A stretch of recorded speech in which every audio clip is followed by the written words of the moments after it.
আমাদের সঙ্গে আছেন উৎপল চ্যাটার্জি। উৎপলদার মতো একজন ক্রিকেট ব্যক্তিত্ব আছে।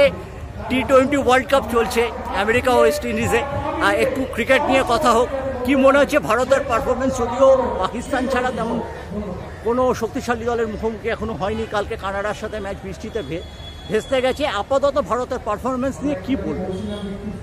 ভারত এখনো পারফরমেন্স দেখাবার মতো টিম পায়নি। আর যদি সেরকম দেখা যায় পাকিস্তান ছাড়া, সেরকম পাকিস্তানও কিন্তু সেরকম আশানুরূপ খেলতে পারেনি, এখানে ইউএসের সাথে হেরে গেছে।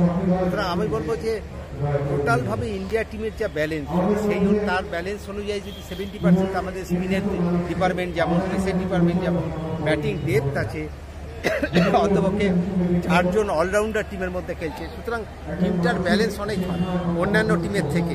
সুতরাং আমার মনে হচ্ছে যদি তারা তাদের পটেনশিয়ালিটি অনুযায়ী যদি কিছু পারে, 70% কি 80% যদি এফোর্ট দিতে পারে, তাহলে কিন্তু ওয়ার্ল্ড কাপ চ্যাম্পিয়ন হওয়াটা ইন্ডিয়ার খুব একটা কঠিন কাজ হয়ে যাবে।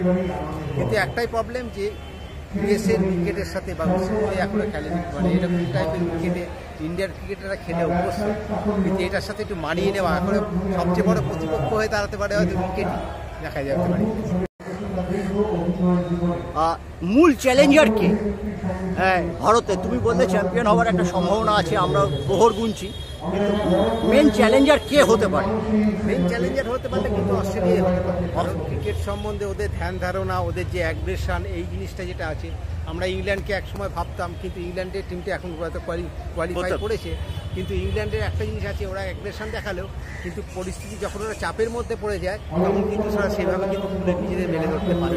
সুতরাং সেই জিনিসটা কিন্তু অস্ট্রেলিয়া টিম কিন্তু অনেক ভালো করবে, আর অস্ট্রেলিয়া এখানে মেন প্রতিপক্ষ হয়ে যাবে। উৎপলদা, গত 12-13 বছর ধরে আইসিসি টুর্নামেন্টে আমরা চোকার্স হয়ে যাচ্ছি, আমরা ফাইনালে হেরে যাচ্ছি।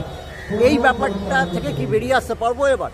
না, এটা একটা সাময়িক ব্যাপার। এটার জন্য কখনোই না যে একটা টিমই সব বড় বড় চ্যাম্পিয়ন হয়ে যাবে বা এরকম কোনো একটা ম্যাচ, এত বড় একটা লম্বা টুর্নামেন্টে 1-2 ম্যাচ তাদের পক্ষে ফেল হয়ে যাওয়ার সম্ভাবনা থাকে। সুতরাং নকআউট স্টেজে গিয়ে এখন কী পরিস্থিতি দাঁড়াবে, আমি তো বললাম যে উইকেট একটা প্রতিপক্ষ হয়ে দাঁড়াতে পারে, হয়তো এখানে বৃষ্টি হচ্ছে, ওয়েদারটা অনেকটা চেঞ্জ হয়ে যেতে পারে। সুতরাং কোন পরিস্থিতির মধ্যে পড়বে, হয়তো প্রতিকূল পরিস্থিতির মধ্যে থেকে কীভাবে ফিরে আসবে ইন্ডিয়া, সেটাই হচ্ছে। স্পট অনের তরফ থেকে অনেক ধন্যবাদ উৎপলদা।